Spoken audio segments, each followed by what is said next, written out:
may كن يستغال بقول يستغال يكونتنكي أي صوت هذا القرار أي ليهن ونصبح نسين إن حرية استقلال كلها قاتين تطبيق طبعا كفبراير سنة كمركم لحدا كي هينا election كهذا دورش هذا هل كأساد صفحات عصبي كبلا وانتي ما كأساد دبكي كعين ومحاول كده هذا شعور تودا استمر التكتي يري وين رجع الضمر ما كأساد تو أفر حزبي أو سياسات أي مركز وقت يمد كقريب كلي دورش دي SNL NUF USP SYL doorashadii markii la galay waxa deeto helay aqlabiyadii xisbiga la oran jiray Somali National League 20 kursi ayuu helay USP waxay heleen oo la oran jiray United Somali Party 12 NUF National United Front kursi buu helay halka waxaan doonayaa inaan wax yar ka tilmaamo markii dariiqada Ingiriiska la xisaabiyay dadkii vote ka bixiyay SNL iyo USP waxay heleen 55 boqolkiiba 55 NUF-na dadkii markii la xisaabiyay waxay heleen 45 boqolkiiba 45 laakiin haddana nidaamka Ingiriiska ayaa ah kursi walba laba nin la kala dooranaya haddii mid keeno kun ka kalena uu 990 keeno ka kun ka helay amba la siiyay baa qaadanaya sidaas awgeed ayay taasi ku dhamaatay kaasi waxa uu Umar Arte Qaalib oo ka hadlayay sidii lagu helay gobonimada iyo doorashadii ka dambeysay bishii May hadaba labadeedii ayaa hogaamiyaal ka socday Somaliland ay yimaadeen magaalada London si loo jaro xiriirkii isticmaalka ahaa ee ka dhaxeeyay Ingiriiska waxa waqtigaasi loo ogolaaday in xurnimadooda ay qaataan 26 Juun sanadkii 1960 wafdigii barigaasi London yimid waxa kamid ahaa Maxamed Xaaji Ibrahim Cigaal barigaasi waraysi u siiyay laanta afka Soomaaliga ee idaacada BBC-da waxa uu Cigaal ku yiri waxay tahay in la wada maqlay maanta maxay ahayd iskalow secretary jawaabtiisii waxay noqotay arrinkii sidii aynu doonaynay inuu dhacay ina kulli kooda darsantiin baan maraynaya maalintii isniintii ayaan hadalkii istaad marka waxa ma dawladda Ingiriiska awalba u sii go'nayd waxa ay doonayaan inay yiraahaan asaxatee in meesha ku jirtay waxa la hubinayay waxaan la doonayo dawladda la doonayo mid dadkii wada doonayo dad u qalmaana gacantooda ay galayso inay tahay in kala la hubsanayay dawladda labadii casho horaan saragnayba baadniin arrinku la baarayay dadka meesha joogay iyo dadku sidoo wax doonayaan iyo saa loo eegay arrinku inuu inaga wada dhab yahay iyo inuu maxay jibo arrinku inaga yahay in la baarayay hadalkii waxa weeye guntiisi bisha kowdeeda July kowdeeda inaynu dawladda haano si aan walaalin Soomaaliya isu raaci karo ayuu guntiis noqday Maxamed Xaaji Ibrahim Cigaal waxa kaloo isla maalintaasi ka hadlay hawsha u taala dadka Soomaalida dawladnimo loo qayliyaa dawladweynan doonina la yiraahdaa waa suura gashaa maanta deynaba soo qaylinay helay dawladnimadiina asaataka ka adag wuxuu yaariga ka sii adag ee maanta aynu isaga madaxa la galnay helay dawladnimadii laakiin mas'uuliyad badan iyo dhib badan ayayna la imanaysaa markaas inagii maanta ajnabi aynu dawladda u saaraa ama aynu waddankeena ka kaxayno dhamaynkaas way naga tagay July maalinta July baynu walaalin Soomaaliya israacayna inaguna danteena iyo dalkeeniba iyo diinteeniba aynu talinayna markaana ku hadhay baa hawle haysaaye talada maanta tala weyn weey inaynu isu talin karo wax badan baynu ajnabi noo talin maayo dantayadana qabsan noo talinayna leeynaga bax ajnabi inagii maanta leeyno kala tag inaynu isu talin karayn doono iyo in kalena caalamku waa inay eegay ilaahay waxa inagu la qabtay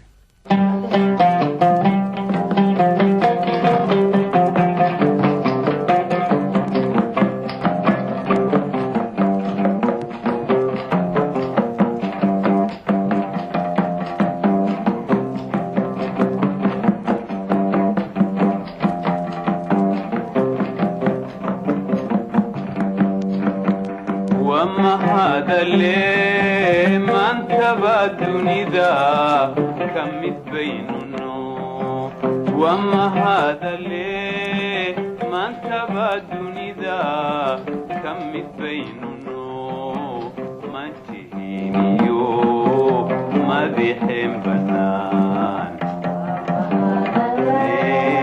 madiixin bannaan waa mahadale madiixin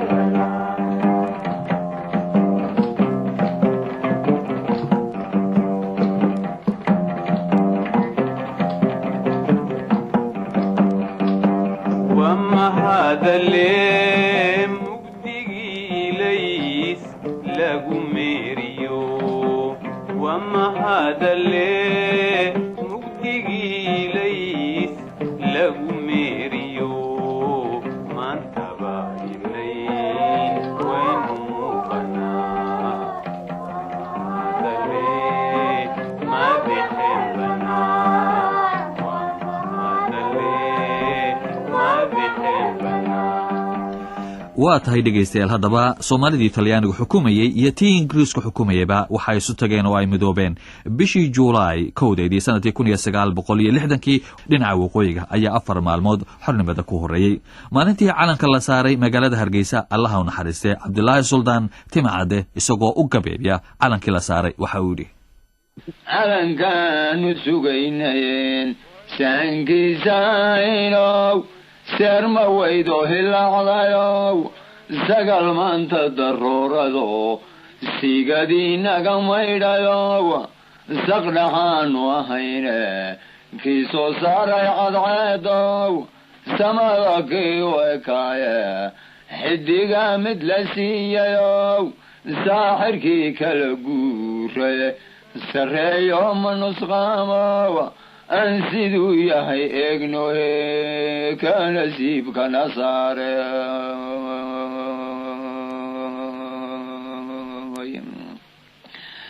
saahidiinta islaamkoe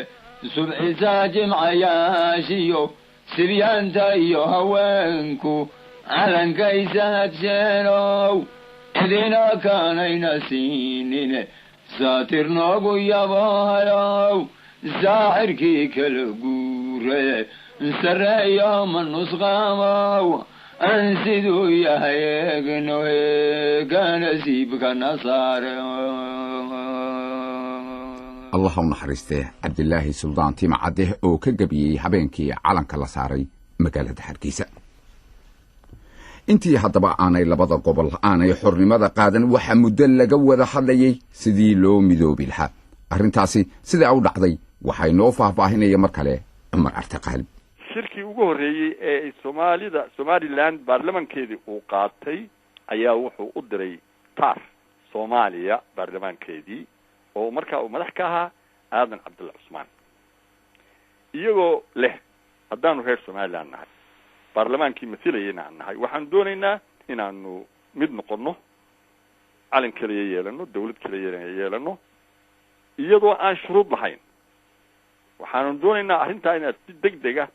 wax uga qabataan noona soo jawaabtaan baarlamaankii soomaaliya aad buu usoo dhaweeyey arrintaas mabda ahaan laakiin kumay degdegin oo markiiba umay soo jawaabin markii dabadeed arrintaasi sidaas tallaabadii ugu horreysay ay saas noqotay ayaa aadan cabdulla cusmaan oo markaa baarlamaanka madax ka ahaa ayuu soo diray wafdi uu hogaaminayo dr maxamed sheekh gabyo oo markaa ahaa minister of constitutional affairs yacni wasiirkii arrimaha dastuurka iyo dhowr nin oo kale oo ula socdo nin talyaaniya khabiir talyaani ah oo ingiriisida si fiican u yaqaan waxay markaa kusoo horreeyeen unionkii aan idiin sheegay Somali Officials Union oo aan saan hore sheegay ahaa aad iyo aad awood xoog lahaa dawladdu taabsan tahay dadkuna taabsan yihiin marka maadaama aan sharaf u yeeshay inaan madax ka ahaa oo odayaashii qamaamuurta sharafta lahaana ay guddida fulinta ay ka mid yihiin ayaan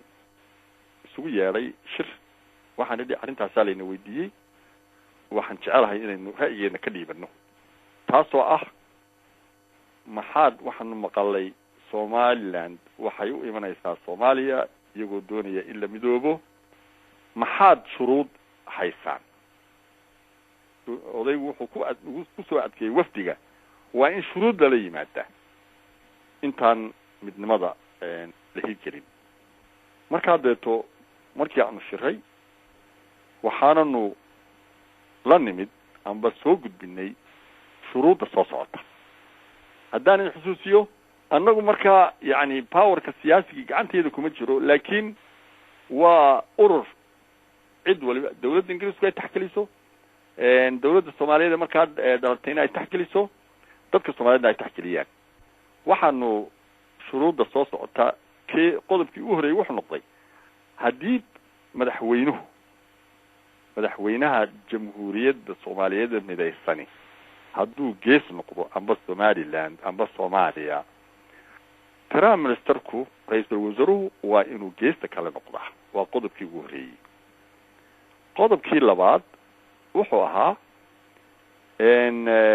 tirada baarlamaanku labada geesood waa inay isku mid ahaadaan 60 iyo 60. qodobka saddexaad wasaaradaha waa in si xaq ah oo qayb fiicana loo qaybsadaa iyadoo la siman yahay. qodobka afraad haddii caasimaddu